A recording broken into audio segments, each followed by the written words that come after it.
হরে কৃষ্ণ। ভাগবত কথামৃতে সকলকে জানাই স্বাগত। ভিডিওটি বা ভাগবত কথামৃত যদি আপনাদের ভালো লাগে তাহলে অবশ্যই চ্যানেলটি সাবস্ক্রাইব করে দেবেন। হরে কৃষ্ণ, হরিবল। আজ 30 অক্টোবর বৃহস্পতিবার 2025। প্রতিদিনের অনলাইন সৎসঙ্গ শুরু করার আগে আমি আমার গুরুপাদ পদ্মের শ্রীচরণে ঐতুকি ভক্তি প্রার্থনা করি। ভক্তি সিদ্ধান্ত সরস্বতী গোস্বামী প্রভুপাদের শ্রীচরণান্তিকে শতকোটি ভক্তিপূর্ণ প্রণাম জানাই। শ্রী শ্রী শ্যামদাস বাবা চরণে ধন্যবাদ প্রণাম, এবং উনি আমাকে অহেতু কৃপাপূর্বক আমাকে ভক্তি জগতে স্থিত রাখুন, ইহাই প্রার্থনা। সমস্ত গৌরাঙ্গ পরিবারের সকল ভক্তকে জানাই হার্দিক অভিনন্দন, ধন্যবাদ প্রণাম। সকলের কাছে আমি কৃপা এবং আশীর্বাদ প্রার্থনা করি।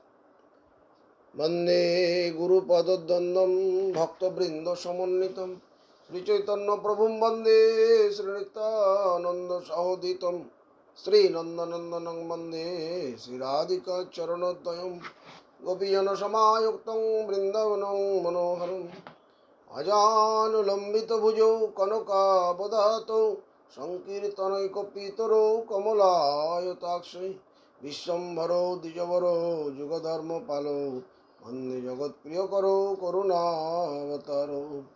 নমামি গঙ্গে তব পাদপঙ্কজং সুরাসুরৈর্বন্দিত দিব্যরূপম ভুক্তিম চ মুক্তিম চ দদাসি নিত্যম ভবানুরূপে সদা নরানাম ध्येयं सदा परिभवप्नम् अभिष्टतोऽहं तीर्थास्पदं शिवविरिञ्चिनुतं शरणं प्रणतपालं भवाब्धिपोतं वन्दे महापुरुषोते चरणारविन्दम्। वागीशजस्य वदने लक्ष्मीर्यस्य च वक्षसि यस्य हृदयसंवित्तं निसंगमहं भजे। गङ्गातरङ्गरमणीयजटा कलापं गौरी निरन्तर विभूषित वामभागं नारायण प्रियमनङ्गमदापहारं वाराणसी पुरपति भज विश्वनाथं। श्रीकृष्ण चैतन्य प्रभु नित्यानंद श्री अद्वैत गदाधर शिवासादि गौरभक्तवृंद। जय रूप सनातन भट्ट रघुनाथ श्रीजीव गोपाल भट्ट दास रघुनाथ। नारायणं नमस्कृतं नरं चैव नरोत्तमं देवीं सरस्वतीं व्यासं ततो जयमुदीरयेत्। ओम हरे कृष्ण कृष्ण कृष्ण हरे हरे, हरे राम राम राम हरे हरे।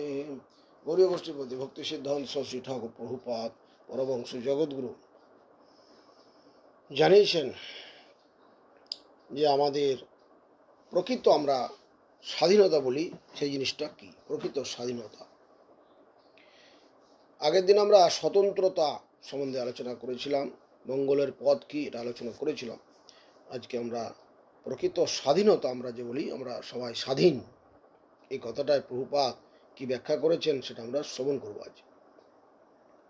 প্রভুপাদ বলছেন যে এই জগতে আমরা সবাই প্রভু হবার চেষ্টা করি, আমরা মালিক হতে চাই।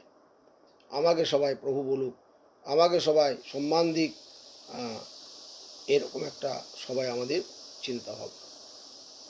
যে যাই যার যোগ্যতা আছে সেই যোগ্যতাটা সে কাজে লাগিয়ে নিজেকে প্রভু হবার চেষ্টা করে, সে যেভাবেই হোক, সে খেলোয়াড়, গায়ক, নানা রকম ব্যবসাদার, চাকরিজীবী, তার কাজ, এমনকি আমি ভক্ত, এটাও যদি আমার মনে হয় আমি ভক্ত, এটাও কিন্তু ঠিক নয়।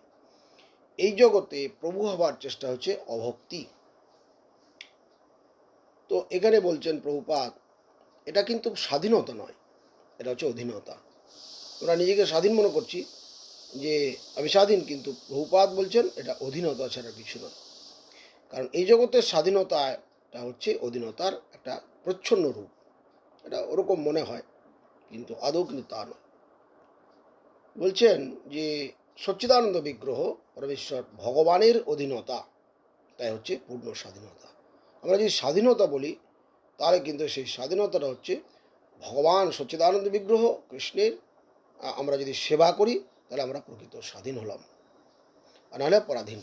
এটা প্রভুপাদ বলছেন ব্যাখ্যার মধ্যে, জীব যতদিন পর্যন্ত ভগবত অনুগ্রহের দড়িটা ধরে থাকে, রজ্জুটা ধরে থাকে ভগবত অনুগ্রহের, তখন তার নাম হয় সেবক, তখন সে সেবক। কিন্তু ভগবান সেই রজ্জুটা যদি ছেড়ে দেয় তাহলে সে আর সেবক নয়, সে ইন্দ্রিয়ের দাস। তাই আমরা মনে করি এগুলো, কিন্তু প্রকৃত সত্যটা উদ্ঘাটন হয় তখন যখন আমরা ভক্ত সঙ্গ করব। এর মূলে সব কিছু ভক্ত সঙ্গ না হলে কোনো কিছু লাভ হবে না। তো বাস্তবিক স্বাধীনতা আমরা শ্রী হরির যে দাস্য এর মধ্যে আমরা পেতে পারি, বাস্তব স্বাধীনতা। তো যে বস্তুর পূর্ণতা আছে সেটা হচ্ছে পরবস্তু, সেই পরাৎপর যে বস্তু শ্রী হরির অধীনতা বা দাস্যই হচ্ছে প্রকৃত স্বাধীনতা। সেটা হচ্ছে সুখ করি, সেটাতেই সুখ। আমরা মনে করি আমরা দাসত্ব কেন করব, দাসত্ব দুঃখের কারণ তা নয়। আমরা যত দাস্য করব তত আমরা সুখ অনুভব করব। জগতের মানুষ বোকা মধ্যে, তারা ভগবান তো বলছেন না, বুদ্ধিমান তো বলছেন না, তারা বোকা, তারা নির্বুদ্ধিতা, তারা জানে না কাকে সেবা করলে আনন্দ পাওয়া যায়। আমরা জড়জগতের মানুষের প্রতি আমরা আসক্ত হয়ে আমরা দুঃখ লাভ করছি। এটা হচ্ছে আমাদের মূল ব্যাধি আর কি, যেটা বলছেন ব্যাধি, অসুখ। তো বলছেন যে এই যে কর্তা অভিমান, যে স্বাধীনতার অভিনয় একটা, আমরা সবাই স্বাধীন, একটা অভিনয়, সেটা মহা দুঃখকর, সেটা মায়ার অধীনতা, সেটা হচ্ছে মায়ার অধীনতা, মায়ার দাস্য। আমরা সবাই মায়ার দাস্য করছি আর বলছি আমি করছি, আমি আমার এরকম আমার ক্ষমতা আছে, আমি মায়ার দাস, প্রভুপাদ বলছে। তো ভগবানকে সম্পূর্ণ বিশ্বাস করতে না পারাই কি অমঙ্গলের কারণ, প্রভুপাদ বলছে। আমরা যদি ভগবানকে সম্পূর্ণ বিশ্বাস না করি তাহলে সেটা কি অমঙ্গলের কারণ, প্রভুপাদ বলে নিশ্চয়ই অমঙ্গল তো হবেই। মঙ্গলময়ের প্রতি যদি আমাদের বিশ্বাস আস্থা আমরা হারিয়ে ফেলি তাহলে আমাদের অমঙ্গল অনিবার্য। এই জন্যই আরোহ পন্থা বা অসৌত পন্থা, দুটো একই জিনিস। আরোহ পন্থা বা অসৌত পন্থা এটা পরিত্যাগ করা প্রয়োজন। আরোহ পন্থা আর অবরোহ পন্থা, এটা তো আগে ব্যাখ্যা করেছি, জানা আছে আরোহ পন্থা কি, অবরোহ পন্থা কি, বলা আছে আগে অনেকবার। তো সেটা আরোহ পন্থা, এই অসৌত পন্থা, এটা পরিত্যাগ করা দরকার। তাহলে কোন পথ আমরা গ্রহণ করব, অবরোহ পথ বা সৌত পন্থা, এটাতেই মঙ্গল আসবে। আমরা যদি প্রকৃত মঙ্গল চাই তবে, আর যদি মঙ্গল না চাই তাহলে তো কোনো কথা নেই। তো এখন বলছেন যে তার যে এই যে ভগবান, তার যে অহিত কৃপা, তার সেটার দ্বারা অনুগৃহীত যতক্ষণ না হতে পারা যায় ততক্ষণ কিছু জানতে পারা যায় না। ভগবানের অনুকম্পা, ভগবানের কৃপা, ভক্তির কৃপা, এর সাহায্যে সব আস্তে আস্তে রহস্য উদ্ঘাটন হয়। তাতে কি হয়, পরিপূর্ণ বিশ্বাস রাখতে হয়, এটা ভগবানের প্রতি সম্পূর্ণ গুরু বৈষ্ণব প্রতি বিশ্বাস রাখতে হয়। যদি আমরা দুর্ভাগ্যক্রমে আমরা ভ্রমে পড়ে যাই তাহলে আমরা বিপদে পড়ে যাব। যদিও তাদের এই যে জগতের আমাকে দিবার কিছু না থাকে, আমরা ভাবি যে আমরা যদি সব, ভগবান বলছেন সব ছেড়ে দিই, সব ছেড়ে দিয়ে যদি প্রভু ভগবানের গুরু বৈষ্ণব সেবা, ভগবানের সেবায় লেগে যায় তাহলে তো আমরা, অনেকে মনে করে এটা যে সব ছেড়ে ছুড়ে দিয়ে আমরা চলে যাব, তাহলে শেষে আমরা কি বিপদে পড়ব, এরকম আমাদের প্রশ্ন থাকে। আমাদের যদি কিছুই না থাকে তাহলে একুল উকুল দুকুল যাবে, এরকম চিন্তা থাকে, যে পরমার্থও যাবে, জড়জগতের পথ ধরেছিলাম সেটাও গেল। এটা না, এটা এটা সম্পূর্ণ ভিত্তিহীন, প্রভুপাদ বলছেন। এটা কেন ভিত্তিহীন বলছেন, ভগবান কখনো শরণাগত ভক্তকে অপূর্ণ মনোরথ করেন না, প্রত্যাখ্যান করেন না। ভগবান বলছেন একটু যদি সে আমাকে ডাকে আমি তাকে তার তার সেই ডাকার যে প্রতিদান সেটা আমি তাকে দিই, অভাব পূরণ করি। এই জন্যই তার প্রতি বিশ্বাস রাখলেই জীব নিশ্চিন্ত হতে পারে, সুখী হতে পারে, নির্ভয় হতে পারে। এটা যতক্ষণ না হবে ততক্ষণ আমরা নির্ভয় হতে পারবো না, সুখী হতে পারবো না। আমাদের মন কলা খাওয়া হবে যে আমি সুখে আছি, ভালো আছি, সব সব ভ্রম, সব কিচ্ছু না, এসব এসব ভরং, সব অভিনয়। আমরা ভালো আছি, কোনো দিন ভালো থাকতে পারে না জীব, যতক্ষণ পর্যন্ত জীব সম্পূর্ণভাবে ভগবানের শরণাগত না হয়। তাদের মধ্যে মঙ্গল হতে পারে না, প্রভুপাদ বলছেন। তো ভগবানের যে অমন্দ দয়া, আহ, সেটা যে গ্রহণ করলে কি মহামঙ্গল হয়, সেটা ভাষায় প্রকাশ করা যায় না।